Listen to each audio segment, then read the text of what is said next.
직장인들이 자존감이 상할 일이 너무 많습니다. 제가 서울에 이제 직장 생활한 지가 올라온 지가 한 16년 돼가지고 그때 2000년 1월에 올라와서 다니다가 그 회사를 다른 데로 옮기는데 연봉을 70% 더 많이 받고 옮기게 되었습니다. 조직 내에서 당연히 뭐 그 연봉 못 채워주죠. 제가 요구했던 연봉이 20, 30%였는데 제가 이렇게 매출에 여러 가지 조건 했었는데 안 되고, 그리고 뭐 그가 안 올려줘도 그 회사를 제가 상장사로 만들기 위해서 엄청나게 노력하고 펀딩을 해가지고 왔는데 사장님이 지분을 안 내놓으시려고 51%는 유지하겠다라고 하는 바람에 아, 이건 아니다 싶어가지고 회사를 옮기면서 70% 연봉을 더 높게 받게 되었습니다. 그래서 거기에서 이제 본부장으로 제일 어린 임원으로 일을 했습니다. 직원이 3,000명 가량 되는 회사인데요. 근데 월요일날 임원회의를 합니다. 제가 제일 어린 30대입니다. 다 40대, 50대입니다. 월요일날 되면 본사에 조용합니다. 오로지 보고하는 사람 한 사람, 그 다음에 회장님이 이야기합니다. 보고가 끝나자마자 그따위로 할 것 같으면 당장 때려치우세요.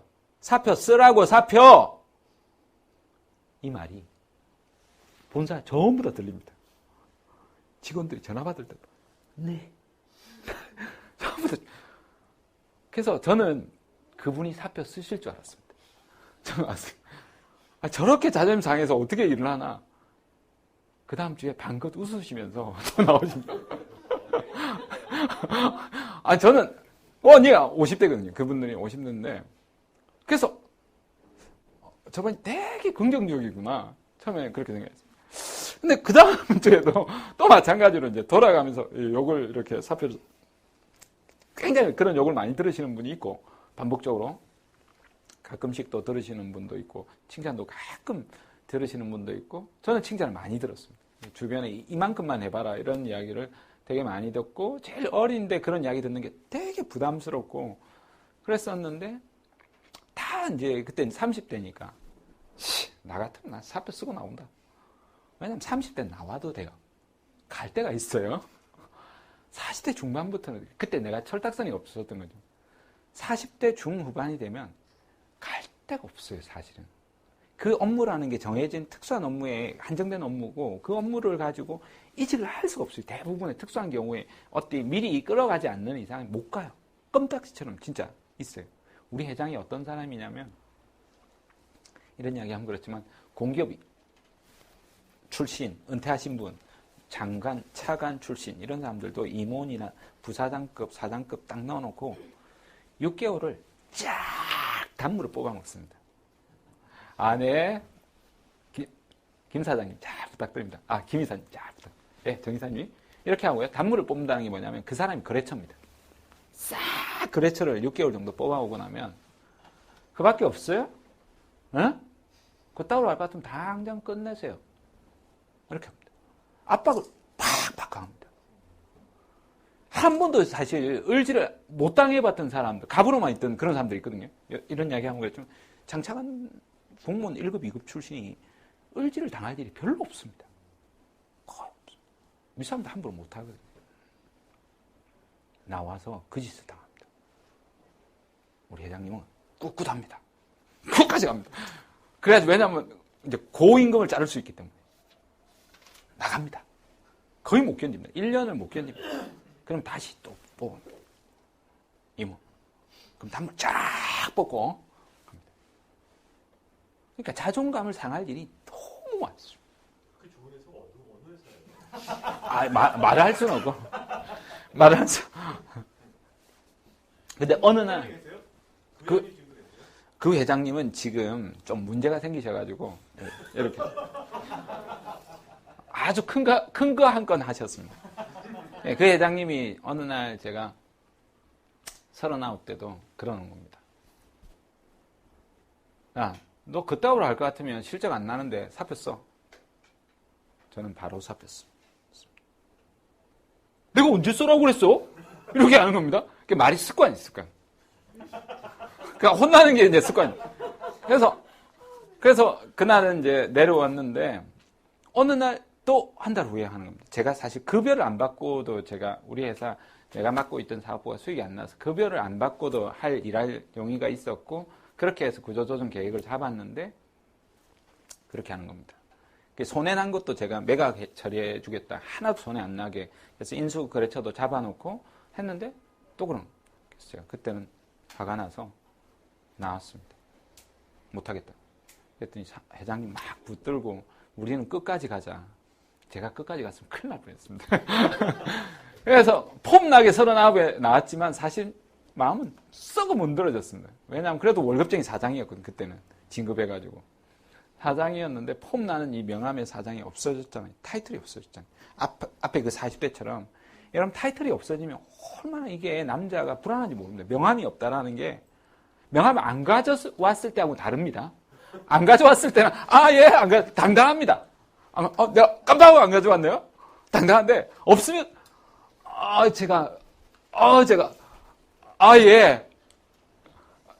예전에 다니던 명함인데 여러분 그 마음 모릅니다. 남자는 이 명함이거든요. 자, 자존감 어떻게 하면 지킬 수 있을까요?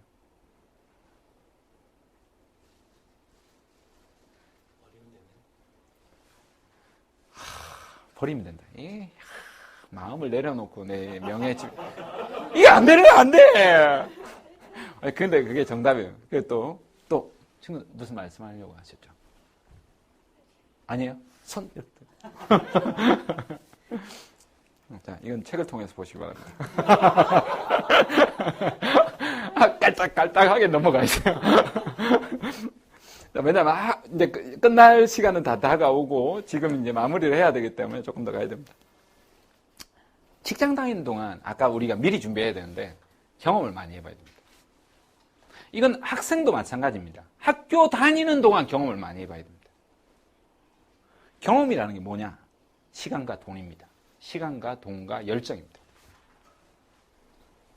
어떤 경험해야 되나요? 닥치는 거다. 닥치는 대로 주어지는 업무고 뭐고 이것저것 다 한번 해보는 것도 사실 굉장히 중요해요. 왜냐하면 한직이라고 생각하는 부서에 발령을 낸다라고 욱 하고 사표 쓰고 나왔는데 더 열악한 데가 갈 수도 있어요. 그걸 오히려 실제로도 열악한 환경에서 극복한 사람들에게 프리미엄 줄 수가 있어요. 기업들은. 닥치는 대로 해본다. 또 선생님 차 시간 됐구나. 어서 가세요.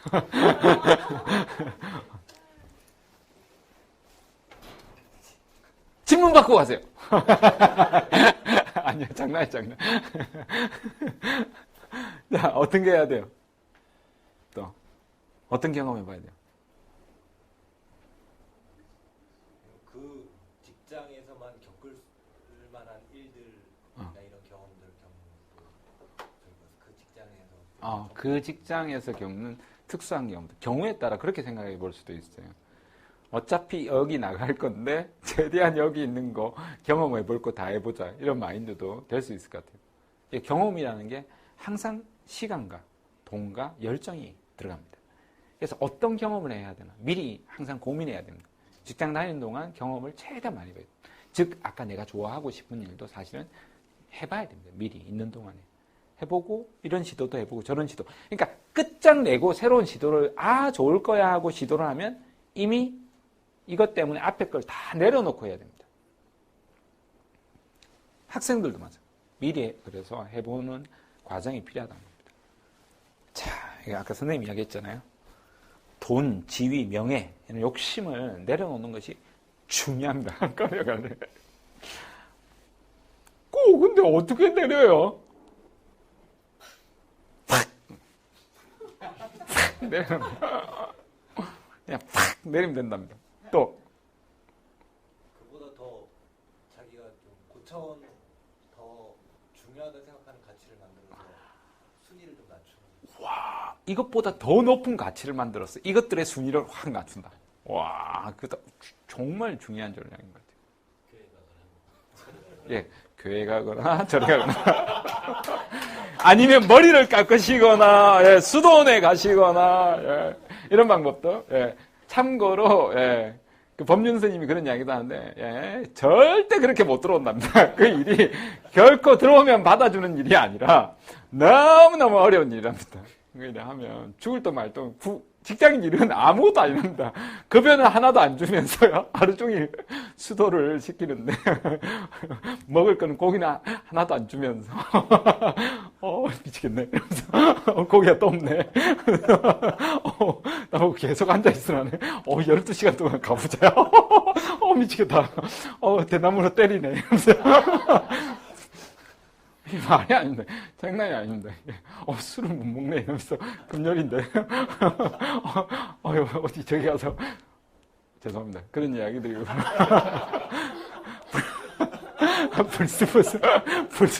불스푸스 뛰쳐나올 수 있습니다. 어떻게 하면 우리 이거 버릴 수 있나요? 해볼 수 있는 만큼 다 경험해보면 응. 부질없다는 걸 깨닫고 부질없다는, 인상이 부질없다는 걸 한번 느껴본다. 이런 것도 중요한 것 같아요. 또 어떤 게 있습니까? 달관. 이게 머리로는 알겠는데. 말로도 알겠는데. 안 된단 말이에요, 이게. 이게 되면 여기 있겠어요? 여러분, 아프리카 가야 돼. 우리 용어에도 내려놓고 방아착이라고 그러는데요. 네. 그 수행법들이 구체적으로 있는 것들이 있어요. 네. 제가 아는 분이 네. 데이비드 호킨스 박사가 책을 하나 번역 중인데 제가 네. 레팅고예요. 네. 거거든요. 네. 아주 구체적인 방법론이 있다고 그러더라고요. 네. 그런 거 읽어보는 것도 도움이 되지 않을까. 네. 네. 그것도 분명히 도움이 될 겁니다. 하지만 그것도 마찬가지라고 생각합니다, 저는. 제 친구 중에 하나도 나는 인생의 깨달음을 얻고 싶다. 인도에서부터 전 세계 여행을 2년을 하고 나서 직장 그만두고 이혼하고 그리고 모든 돈을 다 쓰고 나는 인생의 도를 깨달았다. 이렇게 이야기하는 겁니다. 그래서 또 계룡산에 오고 또 몇 년 수도하고 하더니 2년 후에 저보고 일자리 없느냐고. 저는 인생의 깨달음은 멀리 있지 않다고 생각하는 사람입니다. 늘 현재에 존재한다. 나와 같이 존재한다라고 생각하는 사람인데요. 물론 저도 잘 못합니다. 저도 잘 못하는 건데 가장 마지막 질문입니다. 원래는 더 나은 미래를 원한다라면 어떻게 해야 되나요? 이렇게 물어보려고 했었는데 밑에도 있으니까 행동을 바꿔야 됩니다. 어떤 행동을 바꿔야 되나요? 오늘 이 자식 완전 질문 왕짜증 이러면서 두려움을 가지고 주저. 두려움을 가지고 주저하지 않는다.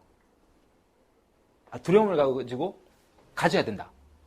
두려움을 가지고 주저하는 거를 바꿔야 되지 않을까? 주장하는 걸 바꿔야 된다. 여기 보시니까 네. 패스트 프레젠트 네. 말씀하셨는데 현재에 존재하라 네. 이런 말씀하시라고 그런 것 같은데 프레젠트. 현재 존재하라. 또 나를 계속 자극할 수 있는 걸 주변에 두던 그 자극 속에서 있으면 자극을 계속 줘라. 그 자극을 주는 방법도 괜찮은 것 같아요. 사실 강연을 듣는 것도 어떤 면에서 보면 굉장히 자극이 되죠. 저보다 이제 더 열정적인 사람들 보면 자극이 되죠. 저는 개인적으로는 요 압구정역에서 일을 합니다. 친구가 아니라 7년 어린 친구인데 미국하고 캐나다하고 가끔 있었을 때 이 방송이니까 언급해도 될지 모르겠지만 언급해도 될 겁니다. 이모션의 정주형 사장이라고 있습니다. 41살인데 이 친구가 20대 때 이렇게 만났었거든요. 제가 보면 가장 자극이 됩니다. 그러니까 불타오릅니다. 생각만 해도 불타오릅니다.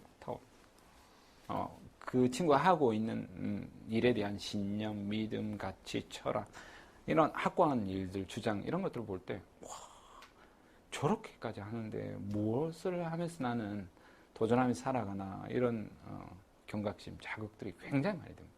너무 자극될까봐 가까이는 안 갑니다. 조금 거리를 왜냐면 지나친 자극은 아파, 고통스러워. 막 그 공감하시는 거죠. 자극이 조금 필요한 너무 지나치면 아프잖아요. 그런 거 있어요. 또 어떤 거 있을까요? 더 그런다. 습관을 바꿔야겠죠. 굉장히 좋은 습관을 바꿔야 됩니다. 행동이 잘 안 바뀝니다. 행동이 잘 안 바뀌기 때문에 그게 저절로 일어나도록 해줘야 됩니다. 그래서 자기 관리의 핵심이 뭘까? 내가 계속 고민하면서 자기 관리도 주제별로 여러 가지를 하면서 대기업 강연도 하고 평점도 5점 만점에 그의 4.9 최고 평점도 찍어보고 강의하고는 상관이 없었어요. 제가 비하인드 이야기는 뭐 때문에 4.9 받았는지는 제가 안 가르쳐 줄 거예요. 근데 보니까 습관이었어요. 제가 느낀 거예요. 자기 관리에 모든 게 습관. 그래서 좋은 습관을 가지는 거예요. 이게 핵심. 근데 습관 이전에 네. 잠재의식을 바꾸지 않으면 습관 안 바뀌어요. 그 맞죠. 그러니까 잠재의식이라는 게 아까 마인드 크게 통칭하게 이야기합니다. 그래서 이걸 이제 아까 우리 다 깨뜨리고 왔으니까 이건 이제 깨졌다라고 생각하고 맞습니다. 근데 그래서 이게 인식이 개선이 안 되면 그게 안 바뀌어요. 그래서 첫 번째가 계속 다시 마인드. 자, 여러분 따라해 보겠습니다. 역시 마인드야. 이렇게 하면.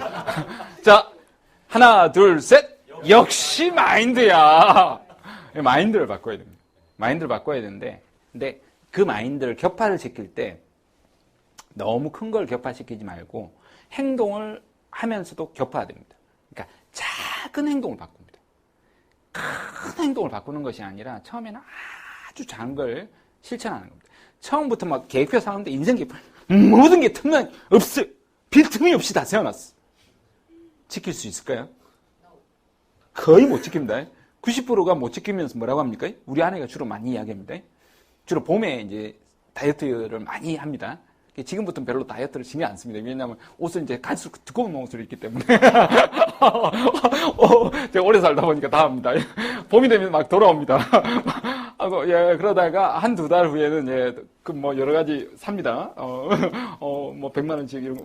저는 가격 안 물어봐서 잘 모르겠는데 그런 가격이 온갖 한약재에서부터 뭐 주사 맞으시고 이러시다가 예, 여름이 지나고 나자마자 바로 지나기 전에 벌써 이야기합니다.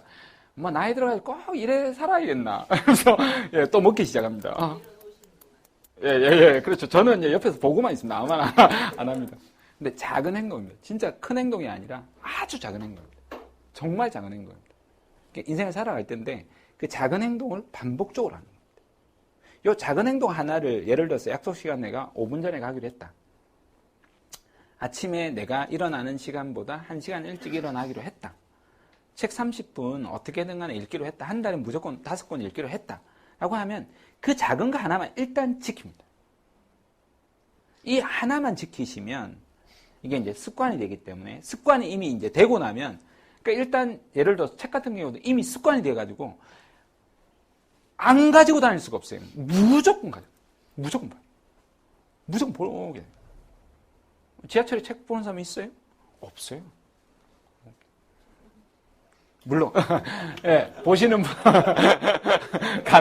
간혹 있지만 내일 강연하는데도 이사벨 중학교가 그 전성곤 선생님이 1년 전부터 계속 저한테 남자인데 작업을 거는 겁니다. 우리 학교는요 강사료가 없어요. 근데 유명한 강사님들이 되게 오고 싶어 해요. 그래서 제가 속으로 안 가요. 막 이렇게 했는데도 계속 작업을 거는 거예요. 제가 강연할 때마다 계속 오는 건데, 부산에 강연회를 계속 2개 정도 개최를 하는데 계속 오는 겁니다. 그게 왜 이러시나 이렇게 생각을 했는데, 목적이 있었던 거죠. 그래서 계속 이제 작업 거시는데, 제가 그분 페이스북을 보고 놀랬습니다. 굉장히 놀랬습니다. 제가 페이스북을 보고 놀란 사람이 몇 사람이 많지가 않아요. 거의 많지가 않은데, 그 친구가 유일하게 가장 놀란 사람이 사실 어떤 면에서 보면 어떤 것보다도 여러분 페이스북 많이 쓰시는 분들 계시겠지만 95%가 정크 데이터예요. 근데 물론 유통을 위해서 지식 플랫폼을 위해서 써야 되는 건 있어요. 이거는 당연히 써야 되는 것들이 있는데 근데 그 친구 같은 경우에는 학생들이 그 친구를 사랑하는 마음이 너무 놀랐어요.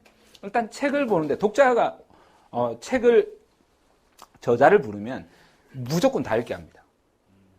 다 읽게 하고 지하철에 우리가 아무도 책 안 읽잖아요. 그 애들이 타면 전원이 앉아서 책을 읽습니다. 그 책을 들고. 그리고 저자한테 보내줍니다. 우리 아이들 책 읽고 있습니다. 여러분, 그러니까 주변에 샀다 생각을 해보세요. 중학교 애들인데 스마트폰을 안 해. 책을 다 펼치고 있어, 한 권을. 그럼 여러분 그 책에 눈이 가겠어요, 안 가겠어요? 갈 수밖에 없어요. 여러분, 누가 강사가 왔는데 일어나자마자 기립박수 하는 거 봤어요? 아무도 안 해요.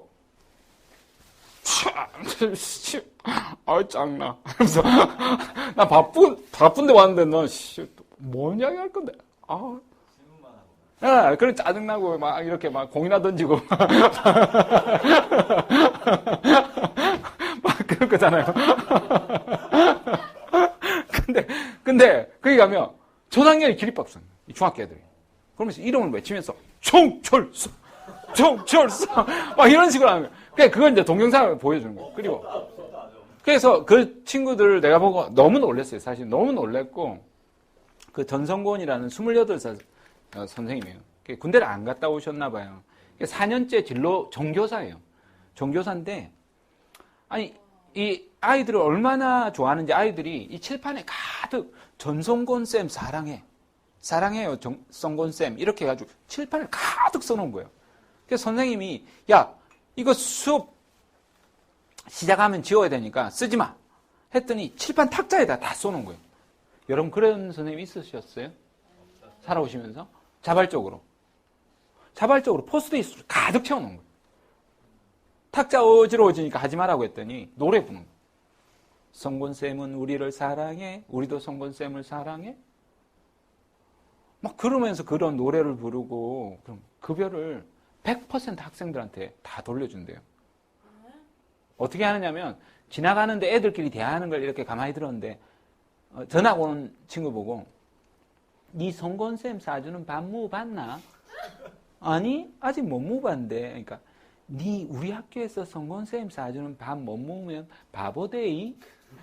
그러니까 뒤에서 성곤쌤 여기 있다 끊고 먹으래 이러면서 어디 가서든 간에 그런 거예요. 와, 너무 놀랐어요. 그러니까 책을 읽는 그 아이들 그리고 이런 강연에 한번 부산의 북세미나 강연에 왔는데 여러분 아무도 문자 안 보낼 거예요. 그런데 핸드폰 번호도 모르잖아요. 근데 전부 다 명함 받아가고 연락하고 검색하고 6명이 문자를 보내왔는데 기절초풍하는 줄 알았어요. 그냥 감사합니다라는 의례적인 문자가 아니라 그 내용의 깊이 아내가 보고 나서 어떻게 중1, 중2짜리가 이런 세상에 글을 보내올 수 있느냐. 작업이죠. 계속 그런 식으로 작업을 거니까 안 갈 수가 없는 거야. 안 갈 수가 없는 거야. 걔 무료라도 갈 테니까 빨리 불러달라고. 그래서 내일 강연하게 됐어요. 그래서 그렇게 아이들 꿈을 주는 그 선생님이 이제 페이스북에 멘트를 남겨놓은 게 우리 아이들이 이제 질문도 다 받아놓은 거예요. 어떻게 해야 되는지. 우리 아이들한테 그런 답을 못 줘서 내가 진로교사로 너무 미안하다. 제가 그 답변에 선생님 아무것도 문제가 없다. 역량이라는 거는 경험이라는 게 시간 지나면 자연스럽게 쌓아 나갈 수 있다. 근데 선생님은 내가 가지지 못한 그릇이 있다. 자세와 태도가 있는데 너무나 올바른 이 자세와 태도. 제가 이태섭 신부님도 슈바이처보다 더 많은 일을 하면서 돌아가셨지만 이 친구도 그런 이야기를 하는 거예요. 더 힘든 과정의 속에서 세상 속에서 들어가고 싶다. 그런데 그런 분은 그렇게 하셔도 되겠다는 생각이 들 정도로 보통 우리가 가까운 사람들 말리잖아요. 그러면 근데 그럴 수 있겠다는 거예요. 결혼하셨어요? 안 했어요. 총각이 28살이에요. 그래서 여기 애들이 전부 다 반대한대요. 중학교 애들이. 선생님 우리하고 결혼했으니까 절대 결혼하지 말라고. 연애하는 거 방해하고 막 이렇게 한대요. 진짜 내가 그러니까 행동을 바꿔요. 작은 행동을 바꾸는데 그 아이들이 바뀌는 거예요. 세상에 나는 그런 사람이 많아진다면 얼마나 더 많은 사람들이 바뀔 수 있을까. 우리가 세상이라는 게 자꾸 사악한 사람들, 힘든 사람들, 나쁜 사람들만 자꾸 봐서 그렇지 우리가 근처에 있는 아주 가까운 그러니까 나부터 바르게 바뀌면요 진짜 바뀝니다. 제가 학생운동을 정말 전두환 정권 때 이런 이야기 해도 되죠. 반드시 제가 정권을 뒤집어 엎어버리고 말겠다라고 다짐하면서 분신자살 기도했었거든요. 그런데 제가 나중에 이제 생각했던 게 내가 힘이 없으면 휘둘릴 수밖에 없다는 게 제가 내린 결론이었어요. 그래서 힘이 있어야 된다라는 그런 다짐을 했었고요. 그것이 작은 행동이에요. 큰 게 아니라 내가 내 삶을 바꿔나가고 내 행동을 바꿔나가면 내 가정도 바뀌고 나도 바뀌고 우리 직장도 바뀌고 우리 사회가 바뀌어 나갑니다. 우리 역사도 바뀌어 나갈 것이라는 그런 믿음을 가지고 있습니다. 오늘 강의는 여기까지입니다. 감사합니다.